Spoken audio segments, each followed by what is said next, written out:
ओए बशीरे, आज सर्दी बहुत ज्यादा है, ट्रैक्टर साइड पे लगा दे। थोड़ा रुक लें। चल यार, रोड क्रॉस करके थोड़ी आग जलाकर हाथ गर्म करते हैं। चलो भाई चलो, जल्दी बैठो गाड़ी में। हमने 1.5 घंटे में तौनसा शरीफ पहुंचना है।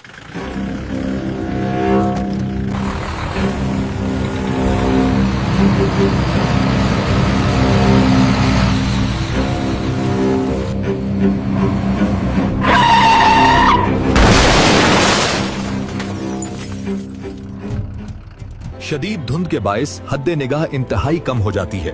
ऐसी सूरत हाल में तेज रफ्तारी संगीन हादसात का सबब बन सकती है। तमाम शहरियों से गुजारिश है कि रफ्तार कम रखें और अगली गाड़ी से महफूज फासला बरकरार रखें। रोड पर गन्ने से लोड ट्रॉली हादसात का सबब बन रही है, लिहाजा बहुत एहतियात करें। फॉग लाइट्स और डेपर का दुरुस्त इस्तेमाल करें। आपकी जरा सी एहतियात कीमती जानों को महफूज बना सकती है।